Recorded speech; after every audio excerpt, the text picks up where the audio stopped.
Assalamualaikum warahmatullah. Halo teman-teman semua, selamat datang di paparan kita kali ini. Jujur, saya excited banget buat ngebahas topik krusial ini bareng kalian. Ini materi yang bener-bener bisa ngerubah mindset dan cara kita ngejalanin hari. Hari ini kita bakal bedah 4 hal penawar penyakit hidup.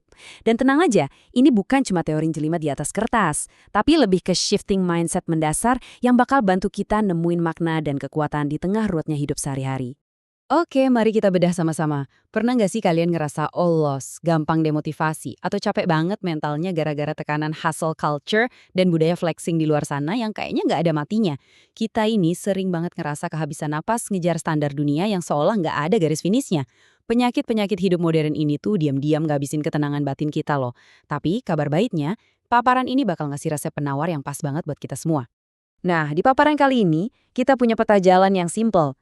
Kita bakal mulai dari penawar penyakit hidup, terus masuk ke realita tidur dan kubur, kesombongan dan keadilan mizan, zona nyaman dan sirat, syahwat dan kenikmatan surga, dan ditutup dengan kunci meraih surga. Yuk, langsung kita mulai. Bagian pertama, penawar penyakit hidup, the antidote to life's diseases. Di tengah berisiknya dunia modern sekarang, percaya atau enggak, obat yang paling manjur itu justru datang dari kebijaksanaan ulama klasik. Ada satu quote luar biasa dari seorang ulama zuhud, Hatim bin al-Asham. Beliau bilang gini, barang siapa mengalihkan 4 perkara kepada 4 perkara, maka ia dapati surga. Nah, kalimat ini bakal jadi jangkar kita. Beliau nggak nyuruh kita kabur dari dunia kok, tapi ngajak kita buat switch fokus kita ke hal yang jauh lebih penting. Lanjut ke bagian kedua, realita tidur dan kubur, the reality of sleep and the grave. Nah, yang paling menarik dari perbandingan ini adalah kontrasnya yang bener-bener tajam. Di satu sisi, kita sering banget ngebuang waktu buat rebahan berlebihan atau scrolling berjam-jam tanpa arah. Tapi di sisi lain, ada realitas sejati kita, liang kubur. Perbandingan ini kayak tamparan keras buat kesadaran kita tentang betapa mahalnya nilai sebuah waktu. Logikanya gini teman-teman, barang siapa mengingat kubur, maka ia tidak menggunakan waktu untuk banyak tidur. Make sense banget kan? Orang yang benar-benar sadar kalau tempat istirahat paling panjangnya itu nanti di alam kubur, pasti nggak akan rela nyanyain masa mudanya cuma buat hal-hal yang nggak produktif. Pemahaman ini bikin kita sadar kalau waktu itu aset VIP yang nggak bisa kita top up lagi. Masuk ke bagian ketiga, kesombongan dan keadilan mizan, arrogance and the scales of justice. Penyakit kedua di era digital ini jelas banget, rasa sombong dan haus validasi. Tiap hari kita disuapin sama flexing pencapaian di media sosial. Tapi coba deh kita benturkan itu sama realita mutlak kita nanti, timbangan akhirat atau mizan. Sebuah keadilan yang sama sekali nggak bisa dimanipulasi pakai filter kamera atau followers palsu. Coba resapi ini baik-baik. Mengingat telitinya mizan bakal ngehancurin kesombongan dan kebanggaan dunia. Kalau kita ngebayangin betapa detail dan presisinya timbangan amal kita nanti, seketika semua flexing duniawi kita tuh kelihatan receh banget. Ngapain juga kita sombongin hal-hal fana kalau pada akhirnya setiap titik bakal dituntut pertanggungjawabannya. Mengingat mizan itu literally obat pembunuh ego yang paling mujarab. Bagian keempat, zona nyaman dan sirat. The comfort zone and the sirat. Dan ini benar-benar ngegambarin dengan pas banget godaan kita selanjutnya, hidup kelewat santai dan kena penyakit futur, alias malas beramal karena udah keenakan di zona nyaman. Tapi coba bayangin apa yang nunggu kita di depan sana, jembatan kiamat atau sirat. Sebuah titik penentu yang super mendebarkan, yang benar-benar berbanding terbalik sama rasa malas-malasan kita sekarang. Realitanya gini, mengingat kita bakal ada di bawah sirat, itu ampuh banget buat ninggalin kemalesan.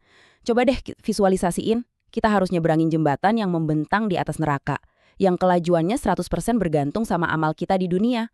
Kalau kita benar-benar ngebayangin momen itu, apa iya kita masih berani hidup nyantai dan males-malesan?